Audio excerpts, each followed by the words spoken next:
분명 민주당 내에서도 검수완박 처리 속도에 우려를 표한 의원들이 분명히 있었습니다. 그런데 표결에 붙이자 현실은 좀 달랐는데요. 화면부터 먼저 만나볼까요?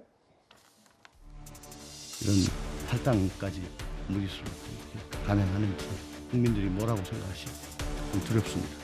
지금 소위 말하는 검수완박법 혹은 검찰 정상화법 그게 과연 만사를 제쳐두고 이런 여러 가지 편법을 동원을 해야 할 만큼 절박한 일인가? 그리고 언제 과연 우리가 이렇게 이처럼 치열한 적이 있었던가?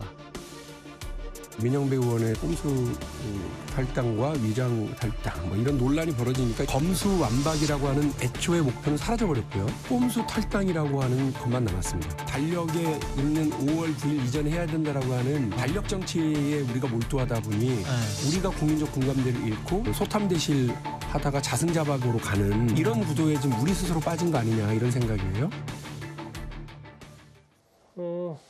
김준일 대표님. 예.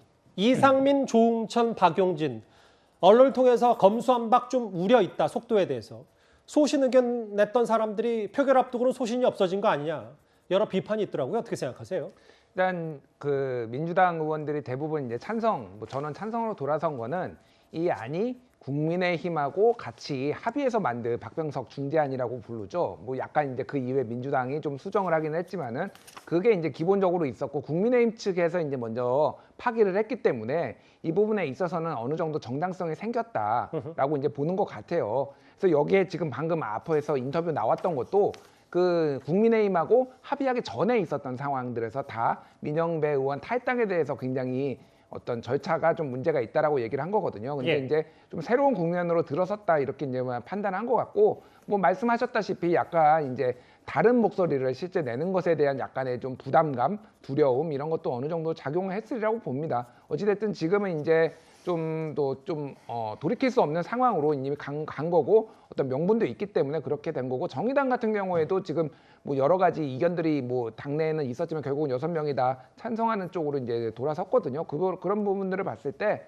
좀 이제 명분이 있다 이렇게 좀 전체적으로 보는 것 같아요. 그러니까 중재안이 이후의 얘기이기 때문에 근데 또 일각에서는 강경파의 목소리 차기 본인들의 민주당 공천 두고 눈치 안 볼 수 없으니까 소신을 접었다 이런 비판도 있기 때문에 제가 그 질문을 드린 거거든요. 예, 그러니까 그런 부분도 분명히 어느 정도는 작동을 했을 것이다. 그런데 만약에 저기 방금 얘기 나왔던 박용진 의원이나 이런 분들이 만약에 합의가 안 됐으면은 저는 박용진 의원, 조응천 의원 같은 분들은 반대표를 던질 수도 있다 이렇게 봤는데 명분이 생긴 거죠. 그러니까 찬성표를 던질 명분이 생겼다라고 봅니다. 소신파 말고도 이 부분도 좀 여러 얘기들이 나오는 게 복귀영 대변인님 이 부분이거든요. 백혜련, 소병철, 송기현 등 이제 검찰 출신 여당 의원들이 이건 이렇고 저건 저렇다라는 입장 표명 하나 없이 내부 논의에는 이분들이 좀 더 강경파 철험의 의원들보다는 이분들이 뭔가 검찰을 내부로 잘한다면 의견 조율에 적극적으로 개진했어야 되는 거 아니냐.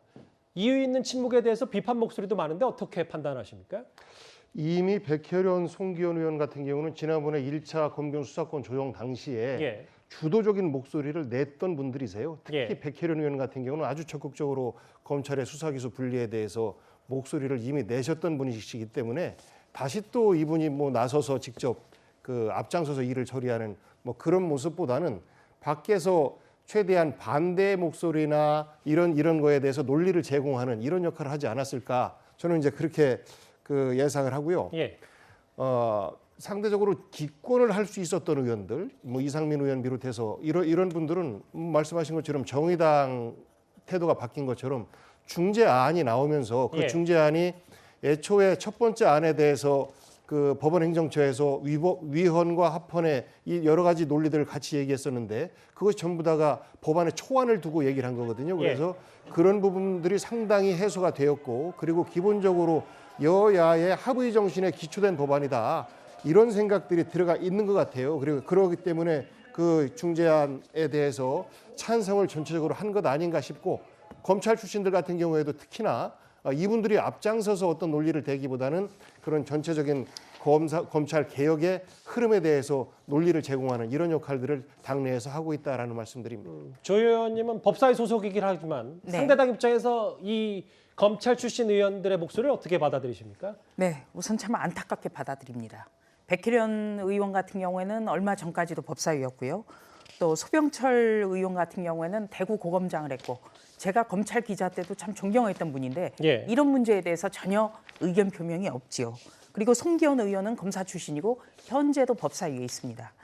이 세 분에 대해서는 제가 평가하는 것보다 지금 현재 법조인들 그리고 검찰에 있는 이분들의 후배들이 이분들에 대해서 더 정확하게 판단을 할 겁니다.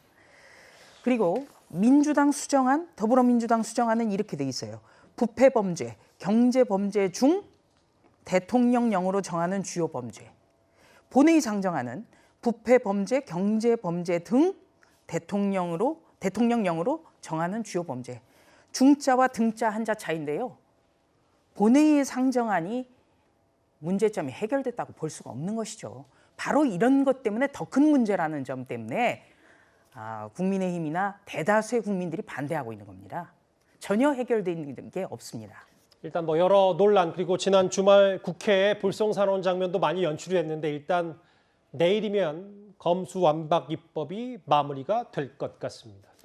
검수완박 얘기 민주당 내부 기류 하나하나 살펴봤고요. 다음 주제 오늘부터 윤석열 정부의 첫 내각 인사청문회가 시작이 됐는데 한동훈 후보자 얘기를 지금부터 만나보겠습니다.